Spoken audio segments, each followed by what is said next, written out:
Hello.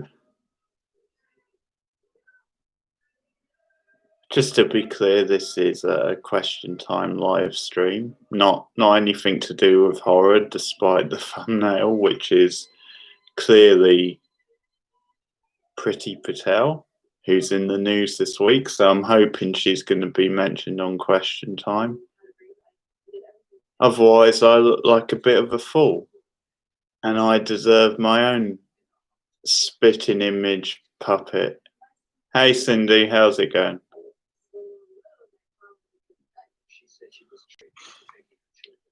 But I'm planning on making this a weekly thing for each week's question time, depending on how well it does. We'll see. I'll be reacting to what they're doing on question time, what they're talking about. But we can also talk about anything. We can talk about anything else, politics related, or anything else, basically.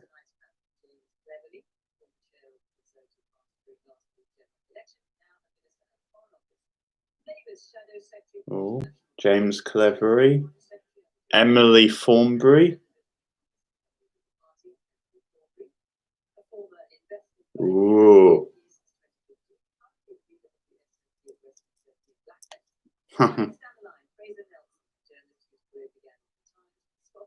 Pretty spicy lineup tonight, then.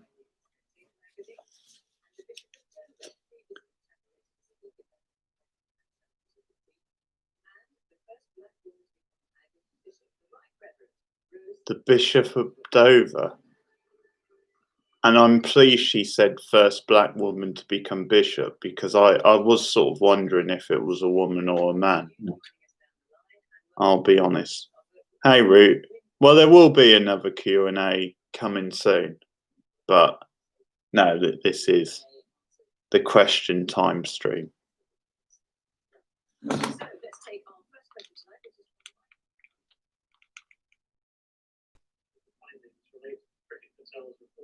Yep. I got the thumbnail bang on, because the first question is about Miss Patel.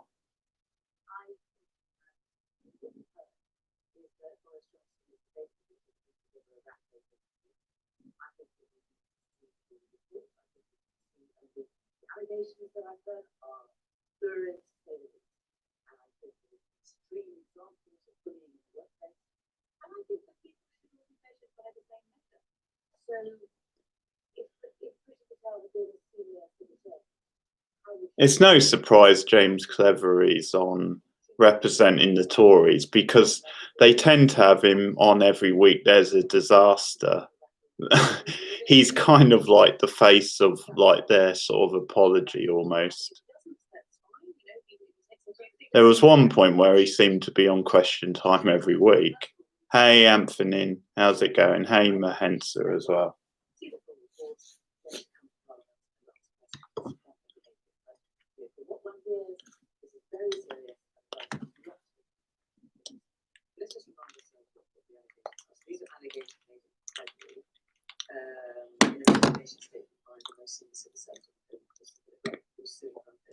Strong allegations against Miss Patel for bullying.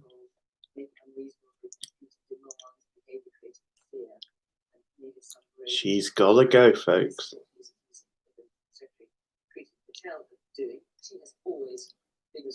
And Jeremy Corbyn reinstated to the Labour Party. I was very surprised to hear that news this week. That's another subject to discuss. Yeah, she's the Home Secretary.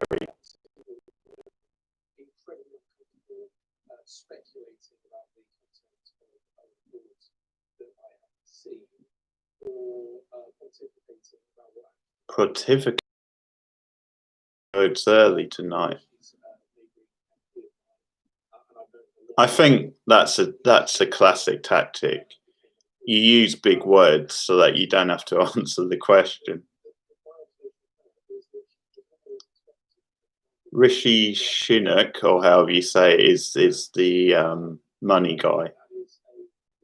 He's in charge of the magic money tree, basically.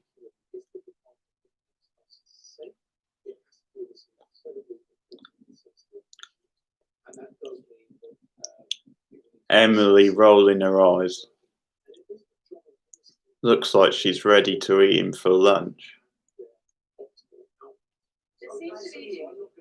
Not by bullying people. You don't get optimal output by bullying people. No, but you don't, because you do by challenging them, and you do by being clear. But you don't do it by bullying people. You know that. And if she has been bullying people, then don't think she should go. Well, as I say, I'm not going to speculate on the background. There seems to be some suggestion that. Hey, Becca. All he has to say is, if the report's true, then she has to go. That's hardly breaking ranks.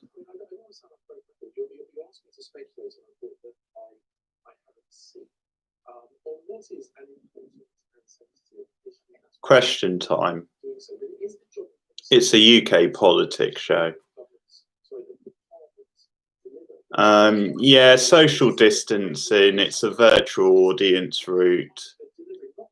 I have to say, without the audience, it's not quite the same. Question time. It's never really respect, but then again, ministers who do need to demand pretty. Ah, Fraser Nelson. God, he's so posh. Lots of very difficult conversations. The big question. He's like a posh Michael J. Fox. It's a bit of an institution over here, Becca. It's been going years. Basically, each week they have a studio audience, and they come from a different city each week. And the audience gets to ask questions of the panel. And the panel's made up of politicians, but also like people from other walks, like, you know, actors or musicians or whatever, comedians. And didn't do, whether she was just simply demanding that her department live up to the expectations that those were set, or whether she did. Well, Brexit's still going on, believe it or not, Anthony. But yeah, that's kind of telling, because things have got even more depressing since then.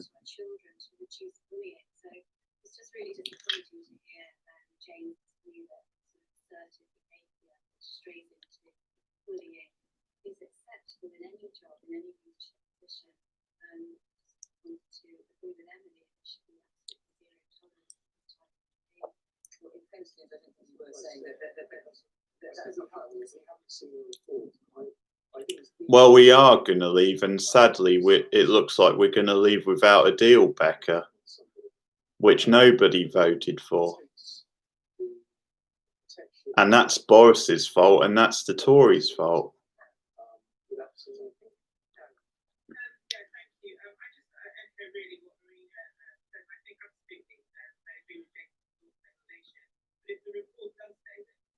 Sure, Anthony, but to be fair, we have been in the EU for like 40 years. So actually, 5 or 6 years to leave isn't really that long when you consider that. And I think there is a lot of stuff to sort out, but it's just been a complete mess by the government.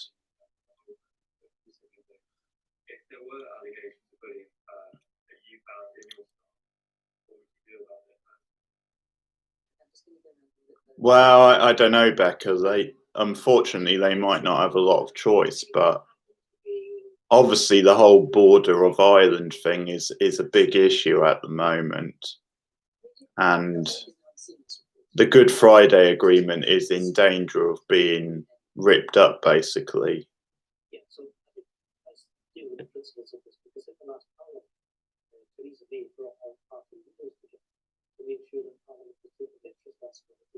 Over bullying, over sexual misconduct, that we have to lead by example. We have to show the leadership, and we have to make it very clear that those that work in Parliament. Well, yeah, because in Scotland, the majority voted to stay in, and they feel there were certain promises that weren't kept when they were voting like on whether they would go independent from the rest of the UK.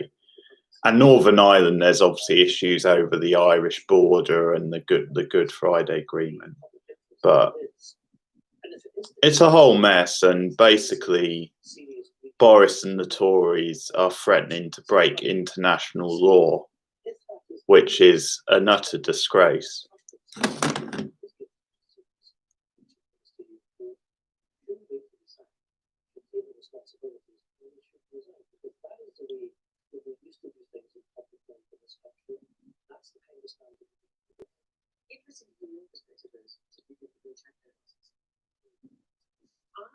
I have not seen, I only the last 10 minutes or so further about it. And I think I would want to see the report and hear what's said. It would, Becca. And also the record, what the court service thrown up, and for due process to take its place. I believe passionately that bullying of any form is unacceptable. And so we must wait. Let's not be rushed to make a judgment at this time. Let's wait and see and hope the due process will be followed. Well, I think the problem is, Anthony, it took a long time for them just to agree the withdrawal agreement. But the reality of Brexit is, and that process is, there's a lot of different things to work out with the EU. So I think that's the problem, is that they took so long to get the first bit done, then it makes the rest sort of drag on, sort of thing. But I think the potential of leaving with no deal, which is what we're looking at the moment, would be a disaster, really. Sprouts? I can very much empathise with people like myself. Where did that come from? Of course, I really want to see all year round. I really want to see all year round next year as well. So there's any chance of you getting vulnerable people here, then we don't be doing that. People are going to be breaking the rules. Oh, wow. I just wonder about our audience there, and I'm not sure. I still don't know where Sprouts came from. They're talking about the Bridget Patel bullying thing. It took a fair bit of time, Anthony. I mean, I started the process a bit early on, but probably took 4 months, something like that. But I think part of that was just because I obviously did extra, stuff. I think we should be waiting for government to make rules about this. I think we, as a community, should act responsibly. Oh, we've moved on to Christmas now. That's where the Sprouts thing came from. It means that we need to behave in a way that is going to protect those who are most vulnerable. My family is scattered all over the country, and I would desperately love to have my wonderful, gorgeous grandchildren with me, but it might not happen. Well, no, I just meant that I sort of finished it, but I was just going over it again and just doing as much as I could. And the infection rate is over 600 and 500. That is exceptionally high. In the church, we worked with. I think the word count goes up post-grab. Grab. Post-grad. But at this time, we're not gathering in large groups. And actually, it's not just about the church. There are those of our interfaith brothers and sisters. Eid, a big festival. Diwali. Oh, well, good luck, Anthony. So we're in this together. Let me know if you need any help or any suggestions. I totally agree with Grace. Thank you for saying that. But a lot of my local businesses, there's so much investment, it's become trading safe. just to have that ripped away from them at the last moment, just before Christmas, and just getting some money back. I'm now hearing that if we have these 5 days around Christmas, then we're going to be subjected to 25 days lockdown in January. Where is the logic in that? I don't get it. I don't understand it. They're talking about the prospect of things opening back up for Christmas.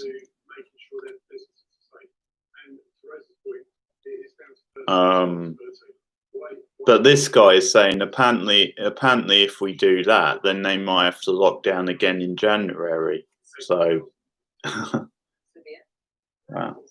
There were many of us who weren't able to get together with loved ones. We made it work. We used Zoom and other facilities that are available. You just have to make it work to be sensible. Would it not be more appropriate for people to do something in their own homes rather than fix it up in large supermarkets, similar essential goods? We should be doing supermarkets either. Well, James Elliott's point is, should they go? Oh hi, Telf. I'll say for short, Telfrit. How are you?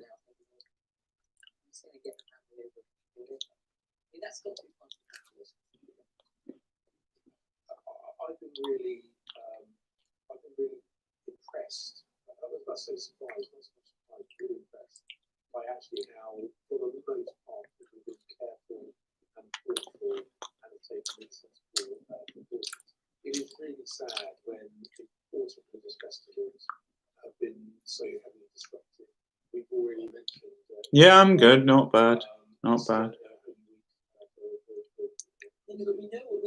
No, I'm from England. Where are you from? America? Are you new to the channel, by the way? So I know there's a lot of speculation about what might be announced. Obviously, the Prime Minister will let us know what the guideline changes might be. But our response to coronavirus has not been dictated by events in the environment, it's been dictated by the epidemiology.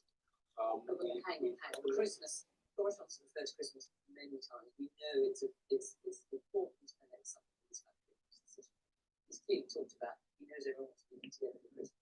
Well, as I say, the guidelines, and we haven't seen what there will be guided by the science, because people do want to get together, not just because of Christian faith, but yeah. Oh, okay. Oh, thanks. Thanks. Get together. That emotional safety. Always good to have fresh blood. And throughout this, So, what do we think, UK people?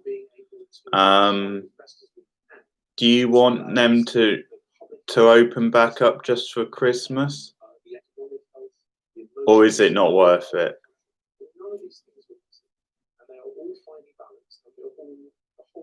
I mean, obviously they're trying to be positive and say after 4 weeks that might prepare us for Christmas, but I'm not sure that's realistic. And I think, as politicians, we should thank the public for the way that people have been, the fact that people sacrifice. Oh, shut up. We know that there's some hope for the vaccine that's going to be playing toward the side. I think we have to be careful about managing expectations. Yeah. So what are the expectations for people getting together? Well, yeah, America's more complex in a way, but Is that the four governments will work together for this because we can't make sure that our opportunities where it's appropriate for people to So does that mean that we won't see them? but yeah, when you see how high the cases are in America and it continues to rise, I'm not saying Christian, I'm just saying it's a fact. Are you saying I think that baffles me that half the country's open.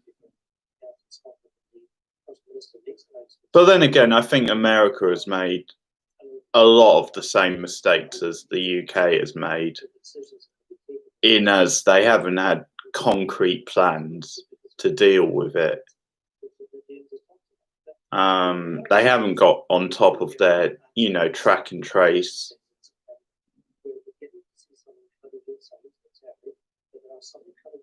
Obviously, some states have coped with it quite well. I mean, I know New York have been praised for how they've handled it,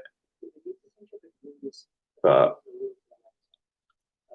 those that are vulnerable, the mental health pressures that we see, if we can find a way that we can get people a little bit of hope, that we can have some kind of contact. But I would ask people that they follow exactly the regulations. we'll see on the vaccine Talvik. Hopefully, it does prove to be right, but we'll have to wait and see on that one, and also we'll have to see how it gets rolled out, because that's the point. The reality is it's still going to take another 4, 5, 6 months maybe to get it completely rolled out, and that's if everyone comes forward and takes it who's supposed to, because obviously a lot of people will be nervous about taking it before they know then it's going to work, sort of thing, and there's no sort of side effects. So we'll see.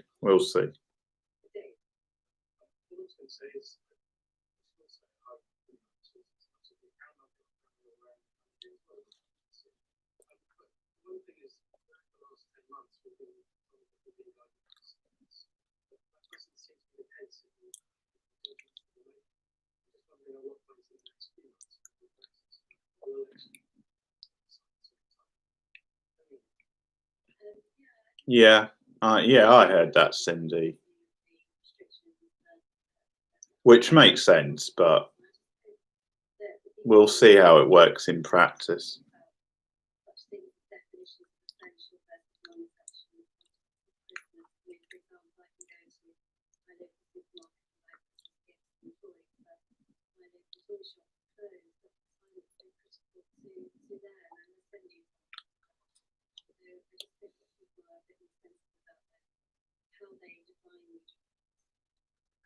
Phrases. The question is, should the government allow people to meet up over Christmas if they're going to bring the rule in?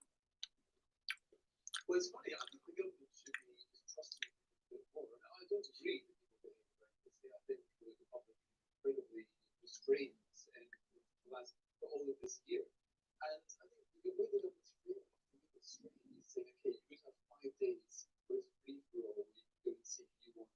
I mean, after that, the shutters are going to. I mean, the government, in fact, the government isn't suggesting that. There's speculation that they may, and James has absolutely not told us what's going to happen with the business. No, the government hasn't actually told us that. That's just speculation. Yeah, but this is speculation. But for 5 days, we will be released. Use the words that the health advisor using.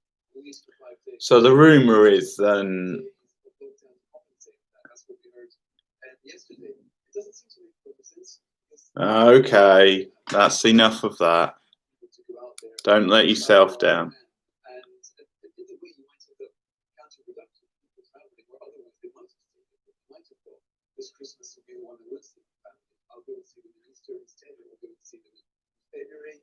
And I think that if the government were to give people a bit more discretion, it all depends, for example, how bad the virus is in your level. If you live in a place which is really bad for COVID, you probably wouldn't want to go to a place that didn't have much. However, if you're one of the parts of the country where there isn't much, you want to go visit a relative who's there, then that's different. I think people can be trusted to make their own judgments here. I think the history of this year has showed us, and it's pretty strange to think that the government is sitting there working out which days of the year we should be allowed to see our family and which not. I'm sure there is a more common sense way of doing this. Well, they did that in England as well, in the UK route, and yeah, I don't think it makes any difference. Festival over there, but Canada had the same thing. The virus did spike in Canada, so you can see there are just good reasons. So the government wanted to urge restraint and say, look, you really want to see your family, but the virus levels are far too high to allow that. People would respond to that. So it all depends how things are looking at the end of next month. And I think we can be trusted to make responsible decisions. At 5 days versus 25 days, something that came from public health. What would they do? Would you stop the scene for Christmas, or allow them to be free for a couple of days? I'm not going to answer. I'm not going to. I don't think we think that I think this is easy.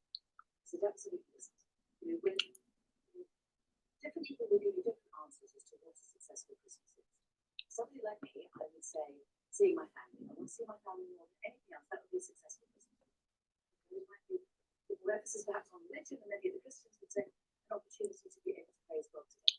Other people would say, as somebody has already, as Donna said, we need a healthy bank balance coming out of Christmas because we absolutely depend on Christmas for our trade.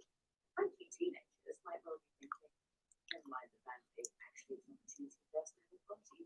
So lots of people have different expectations, and we also, even my definition of family, in this family and this family, there are people who want gods, who don't necessarily have family, who spend time with a family now. Would they be allowed to come and spend time with Christmas with us? And if the deal is you can spend 5 days with another family, or you can't spend 5 days with a family because they're not strictly family, but you still have to be locked down for 25 days afterwards. And you can see how these things are so, it's not easy. But one thing we have to be clear about is that the way we get through this is by having a pact between people and government. And I think the British people actually have shown for the last year that they are responsible, that they know what else they have to do, because they're looking after each other, and they know that they are responsible as the most irresponsible person. We're all in this together. But they need to have leadership, clear leadership from the government, with a clear plan, which is properly articulated, that people know what it is that's expected of them. And in that way, if we can be shown the way through, I think that people will fall into line, because in the end, British people want to do the right thing. We may not have a proper Christmas this year, but we sure as hell will have one next year. And that's what we should be working towards. There is, I want you on, but you want to go. Very quickly, I want to say that we just need to accept that for 2020, Christmas is not going to be as it has always been. And frankly, whatever happens, Christmas is not going to be cancelled because Christmas is not about the pandemic.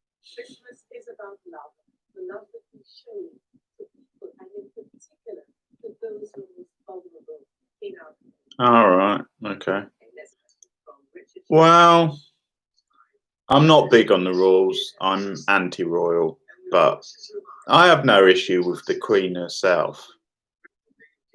Oh yeah, George Carlin, great late comedian. Been watching the history of comedy, actually, speaking of him, the documentary series, and he's popped up quite a lot on that, so. Most of the last few months, there's been a consistency in the polls and the showing majority for independence, and over the piece has been increasing. I have to say, I think what Boris Johnson has shown by his remarks is disrespect to the people of Scotland, and disrespect for devolution. And I have to say, someone that just simply doesn't understand modern day Scotland. Scotland's changed tremendously over the course of the last 21 years. I mean, the clarification from London has been it's not that Boris Johnson has problem with devolution's got a problem with you, with the SNP. Well, at the end of the day, he said what he said, and he's trying to go back from this. But the fact is, the SNP has won every election to the Scottish Parliament since 2007. We are way ahead in the polls. There's massive public satisfaction with the way that the government and the First Minister in particular are dealing with the pandemic. And, and I look over what we've done over the course of the last 20 years, not having tuition fees. They're a pointless institution, Becca. The fact that we've got world-leading climate change legislation, there's an awful lot to be proud of. The subject of Scottish independence just won't die. And that's something Becca touched on earlier. The real question out of this, that attitude of Boris Johnson is really shown in this way that he's said that it doesn't really matter if people vote for the SNP. Of course, we fought the last election on the right of Scotland to choose. This election is going to be about Scotland's right to choose, and if we win that election, it has to be absolutely clear that if democracy is to prevail, just we talked about democracy in other parts of the world, The Messiah or just a very naughty boy. We desperately want to find a way back into Europe. And it is right, as parliamentarians and Democrats, all of us should recognise the right of the people of Scotland to have their say in the referendum. Fraser, the question is, has devolution been a disaster? The Boris Johnson remark increase the chances of Scotland independence? Well, it was a pretty daft remark, especially for the leader of a party. There's so many people standing for this to vote Parliament in the Holyrood elections next year.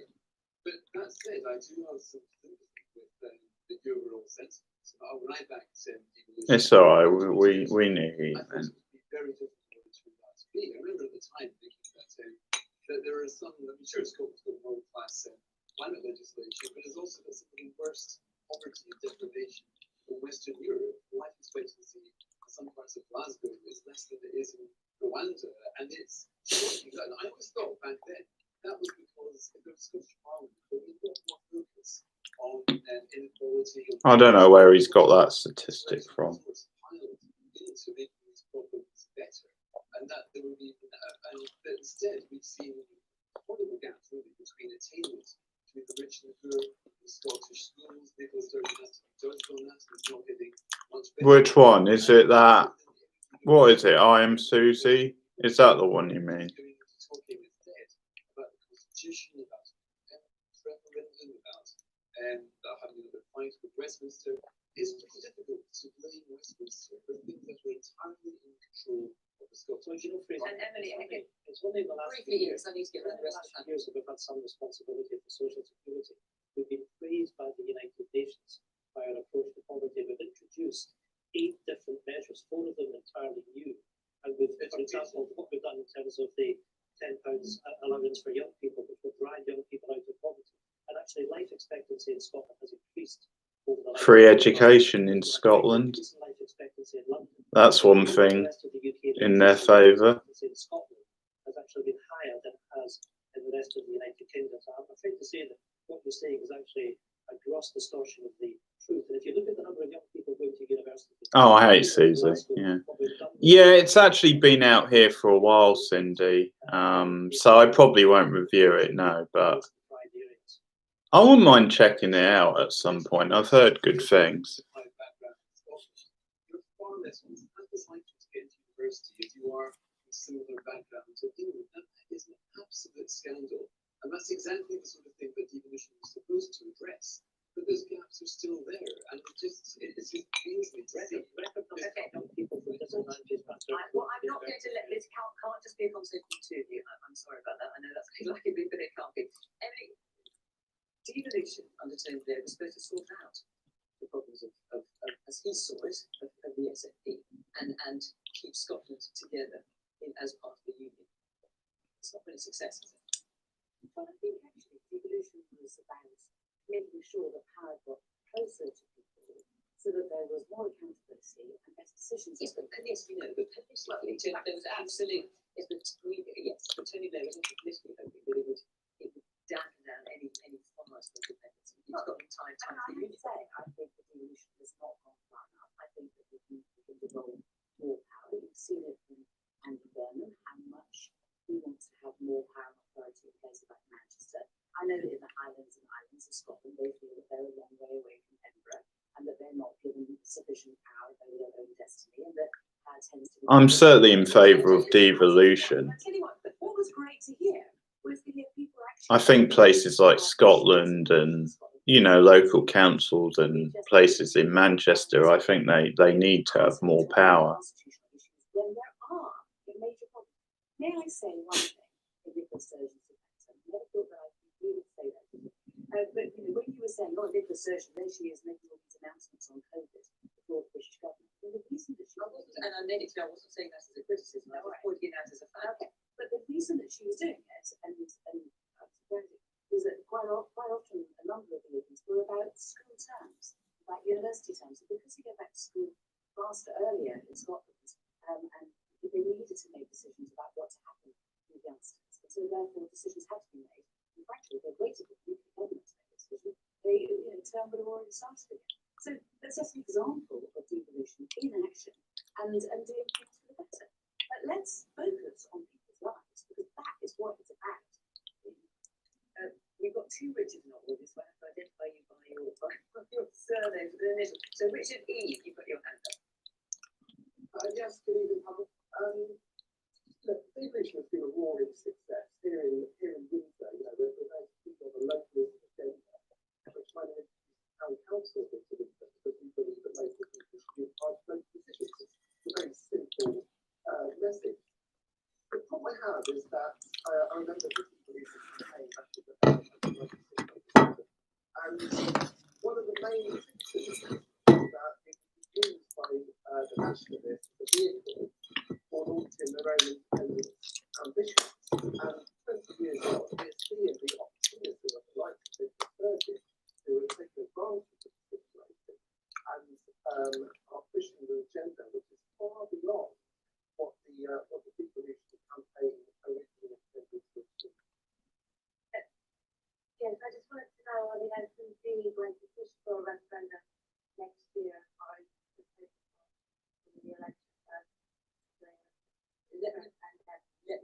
rest of the panel, if I may.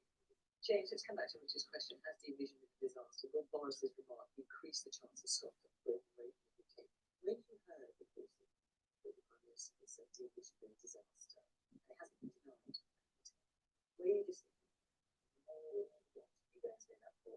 So, Boris is a big fan of the English. I know that. That's just He thinks it's a disaster. How can be a fan and thinks a disaster? Those two things seem mutually exclusive. Yes, And I know that this is the case because I work in devolved government. He's a passionate fan of the English, and he understands that actually the way devolved government works best is when there's the devolved, is when that devolved administration of devolved government has both power but also responsibility. It does seem, if you don't mind me saying, there's a strange defense of this comment saying, It was not you will, I'm just going to add something, that, to say that you said one thing, but actually he means the opposite.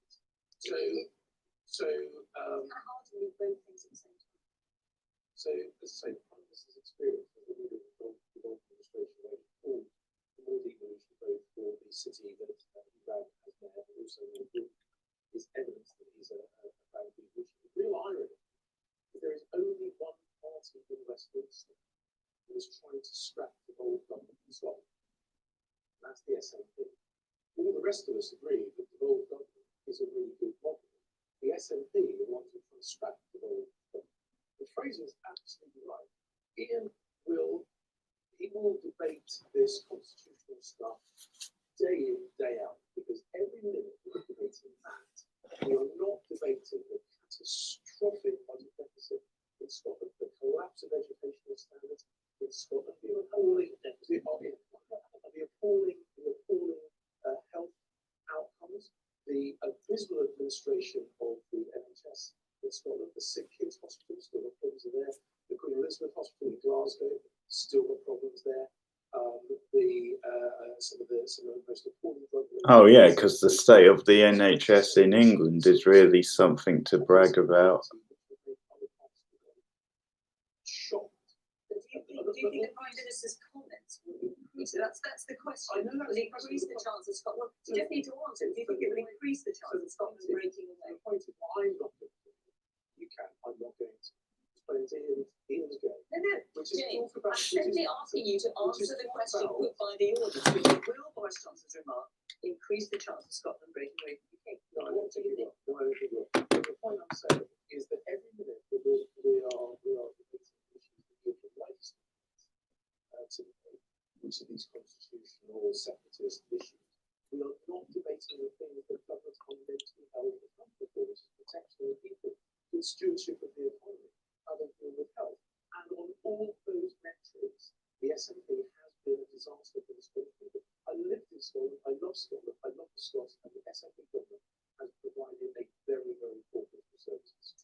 I think the fair James, the things that you pointed out that are terribly wrong in Scotland, if you go around the United England, there will be places where the pockets of deprivation, all those things, schools that are having huge struggles in terms of how they educate their children in those communities. So I'm not quite sure we can throw that at the SNP. I think how I would like to approach this is to say, think of a family. When you think of a family, you have your teenagers, your budding teenagers, just on the brink of adulthood, and they're desperately wanting to be independent and free and do their own thing. And I think that we are a mature democracy, and we have got to find a way of enabling the family, because that's what we are in the United Kingdom, a family, to flourish, to fly and flourish. So Fly and flourish. Hey, let's get that trading on Twitter.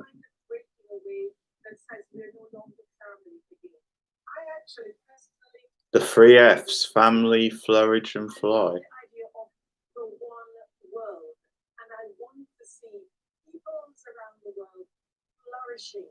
Oh God, she's rambling on a bit. But enabling, respecting.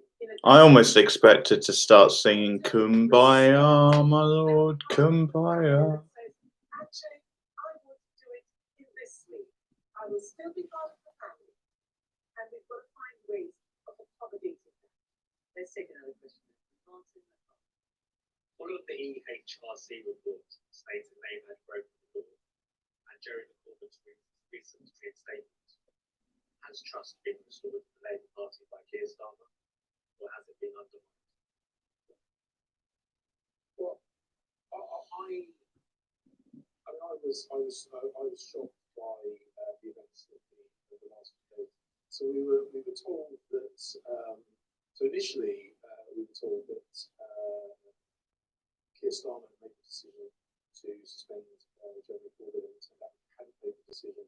And then seeing the decision was made around him to reinstate, and then so he was talking tough, but there seems to be a gap between the rhetoric and the performance. Going into the last general election, I had friends of mine, Jewish friends of mine, express genuine fear about a Labour government, and I had hoped that the change in leadership would have seen the problems of anti-Semitism, which had seemingly crept into many parts of the Labour Party, dealt with. And it seems that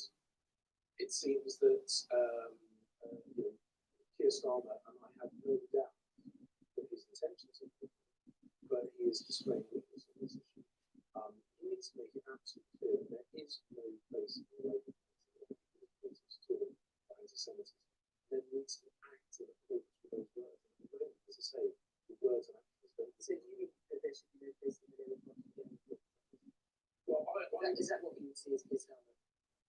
I think the reasonable decision was right. I think the report was damning. I think Jeremy Corbyn's response was shockingly inappropriate. I felt very uncomfortable that there were so many members of the Labour Party who could see exactly what the rest of us could see, and yet they were trying very, very hard to make him Prime Minister in December of last year. And as I say, I thought Keir Starmer had the opportunity to go along with this. Can I begin, as I think any senior member of the Labour Party would say, with something personal, which is that when I began to first see the cancer of anti-Semitism growing and becoming more apparent in the Labour Party, I thought that I was doing the right things. I was calling his out and telling governments, I was speaking to leadership, I was speaking out to the public, I was presenting a large part of the conference speech. I thought that I was doing all that I could. And then I saw the EHRC report, and I was profoundly ashamed. I was profoundly ashamed because it happened. And even though I thought that I had done all I could in circumstances, I clearly should have done more. I'm not sure what I could do, but it's clearly more that could have been done. And I think that anybody responsible, which should be should have the same reaction. But you say you're not sure how to done, or perhaps one of the prisons that promoted Jeremy Corbyn as the next leader of this country, given what was happening and he said, so you were one of those people. Let me answer this, and then let me answer the first bit, and then I'll follow up. So what I was saying is that I think my feelings of contrition and my feelings that we had to adapt, we had to adopt everything the EHRC was saying was absolutely the right reaction, and it was a reaction of peers, and I was very disappointed that Jeremy didn't seem to have the same reaction. And I'm not going to make comments about disciplinary processes because in the end, it is right. The EHRC said that it should be done on sec, and it wouldn't be right to make direct comments in relation to that. But that is how we have got to where we are now. Was I right to promote Jeremy and to try to bring this out? Absolutely not. Because I tell you this, I've known Jeremy for a long time, more than 15 years. He's a neighbouring constituency in Italy, and I believe that if he had been Prime Minister, he would have been radical, he would have been profoundly principled. He had shortcomings, and one of the shortcomings, and I said this before, was that he allowed his own personal feelings, whereby he felt that he was personally under attack on the issue of anti-Semitism, so that he wasn't able to step back and take an objective view and make proper decisions. And that was the profound weakness, and it's something that he knows. That's what I think, because I told him. And you obviously only know him better than anyone else in this.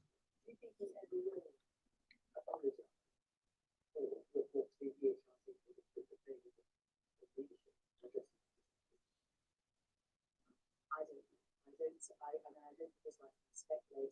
I certainly hope it takes us opportunity to think through why we are where we are, and what it is that I personally think that we need to move on. We need to own this problem, we need to find a solution, we must move on. The country needs an opposition that is ready to step into government. There's lots of Are you on? How much evidence do you need? We spent decades associating with 9/11 truthers and Holocaust deniers. The idea that somehow this was too hard to see, and that even with the evidence presented by that report, you're still here saying you have regret trying to install him as Prime Minister of this country. It's truly shocking. Jeremy Corbyn spends his life fighting racism in this country, and that is what he has done. As I say, I have not tried to score points. I have been, in my view, as honest and as open as I possibly can be on the very difficult issue, and I hope people hear what it is that I'm saying. Richard Right. I'm really shocked when it happened, when really Keir Starmer came to power. I thought he's going to be dealing with Jeremy Corbyn much better, and actually encouraged me very much when I saw him in the beginning. And he gave Jeremy Corbyn opportunity to apologize. He never did. I just can't believe that this man, with the most position of almost being a prime minister of our country, and I'm really shocked the way his attitude, his behavior, and he can't apologize for the things he's done. It's absolutely shocking. My father survived the Holocaust. He's 98 years old, and what he went through, and everything that happens, absolutely. And I'm shocked that the opportunities happen, and he's back in the party. He should have been nowhere near any position of any power. I'm really, really upset about the way he dealt with that. I think he should be much stronger than what happened. Yeah, and I just wanted to say, I think obviously with anti-Semitism around it, and especially Jeremy Corbyn, being brought for all of this, I think there's loads of obviously prejudices going on and kind of becoming systemic. I think going forward, we need to know how to deal with these issues and move the party to where it is and make sure that these things are not done going forward. So what steps are being taken to ensure incidents and such as this are not going to be going on going forward? I'm going to get another rest of the time. Great. I have to say, I think Keir Starmer has been pretty decisive in this. He hasn't allowed Jeremy Corbyn to come back to Labour. He has got the whip restored to him, and he's facing quite a lot of pressure now, Keir Starmer, from a lot of his party. He's going to resign. Jeremy Corbyn doesn't get the whip, and he's not moving an inch on this. So here is an instance where I have to say I'm not a natural Labour supporter, because I'm pretty impressed at the way Keir Starmer has really followed through with what he said. He really wants to demonstrate. Yeah, I think Starmer's handled this quite well overall. I'm not quite sure why he's reinstated him, but Leadership showing if I were James Cleverly, I'd be a little nervous here because it's beginning to look a little bit like young Tony Blair taking his military career and showing the country where his party has changed and is ready for re-election. But yes, what's happened obviously with calamity, but it seems that Keir Starmer just realised that he's doing as much as you could reasonably expect him to move on. The EHRC published a report which, by all means, is I think Angela Rayner had the best quote in a way. She said, Corbyn's a thoroughly decent man, but he's got a blind spot. And I think that sums it up perfectly. It has become exceptionally personalized. And I'm terribly disappointed about that. I feel personally that we all bear the shame of what this report is emphasizing. We all bear the shame of it. Discrimination of any kind, whether it is anti-Semitic, whether it is in relation to black people, whether it is in relation to gay people, is unacceptable in our society. And while we are staying with it personalized, should Jeremy be in the party,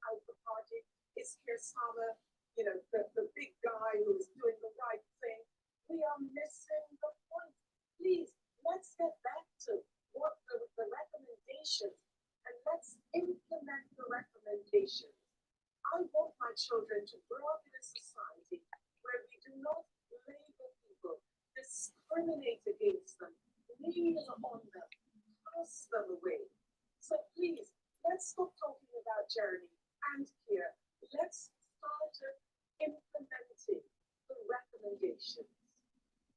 I feel slightly trepidatious, Bruce, given what you just said and repeating the question to him, but I must give you a chance to answer it, which was, in fairness, has trust been restored as the name invited by Keir Starmer has been undermined in relation to the agitation? Jeremy Gorman, give me a moment. Oh, that was the question. Yeah, I mean, it is a tragedy what has taken place, and I feel for anyone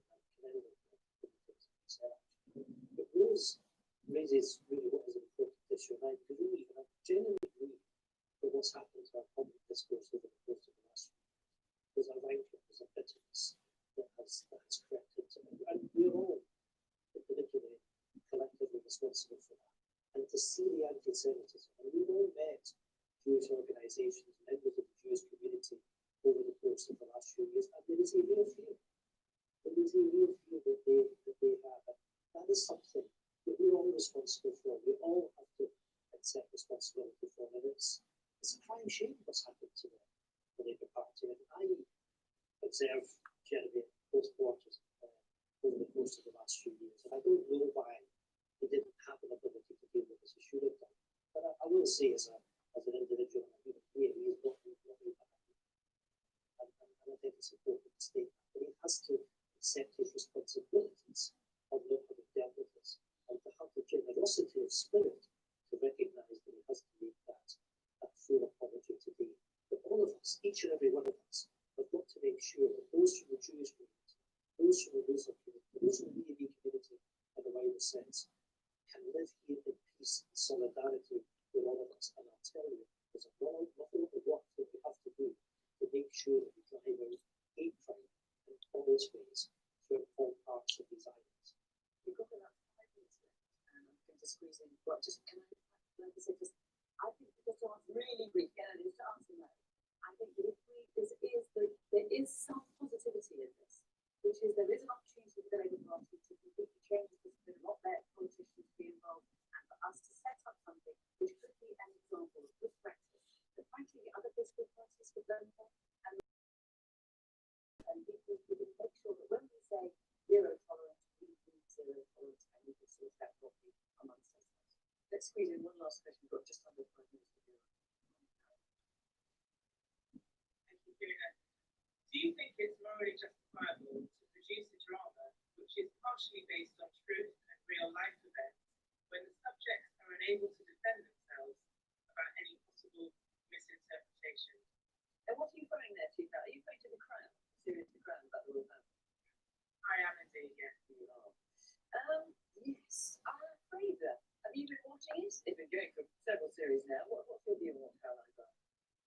I'm midway through series 4, and I have to say, you see what's happened this time. You're flipping the characters, but they started off sympathetic. There you go, a question regarding the Crown. Becca, if you're still listening. You're watching it because it's short, it's mesmerising, you can't wait for the next episode. And I don't really see it as a documentary. I do feel a wee bit sorry for the Queen and being portrayed right now as far more hard-hearted than I suspect she is. But then again, it's a story. These guys are telling a story. They're using some of this incredible raw material, which is in many ways our country's story. And that's the problem with the Crown, is that it's simply too good. It's so engrossing when you watch the first few series. And it's like you're just watching history as it happens. That's how realistic. Yeah, I was going to flag that up before the end of the stream. Toy Story 4 stream over the weekend at some point. If I was to bet, I would say either Saturday or Sunday. Hee hee hee.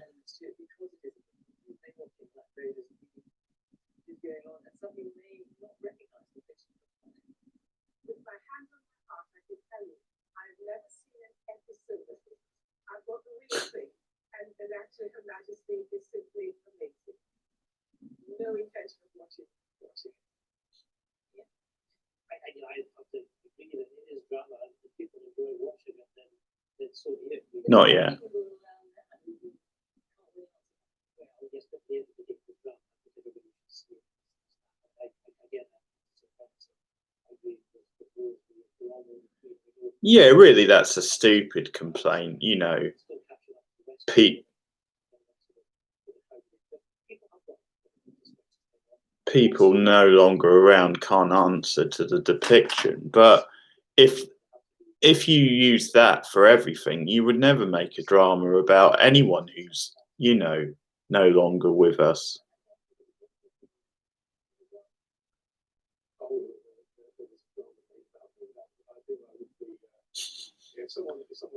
Yeah, it's going to be a stream. Assuming you mean Toy Story 4. Not The Crown.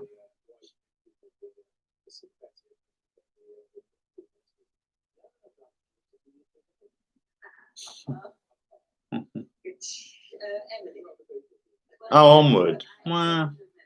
Well, probably not, Anthony. I want a balance of things. I don't want to do too many things like that, you know.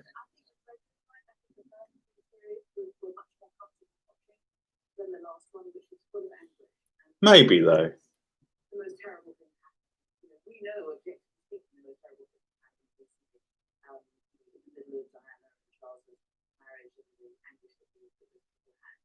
Of course, the problem is William and Harry. This is a drama about their parents.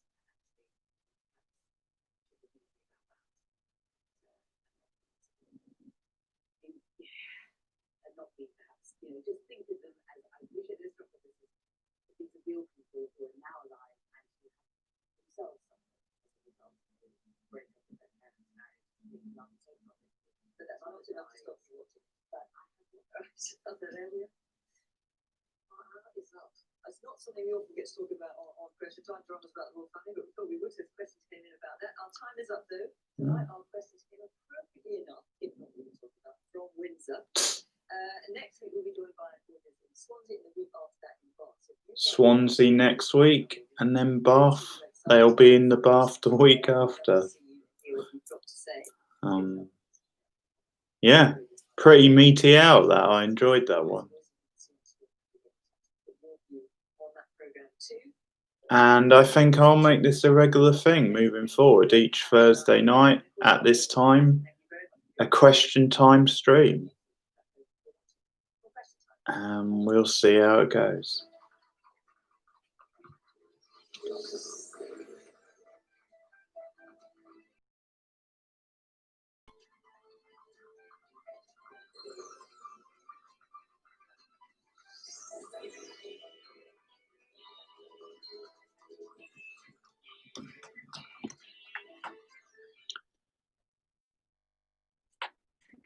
And yes, Toy Story 4 live stream coming up this weekend. And I've not seen it. I still haven't seen it. Interesting.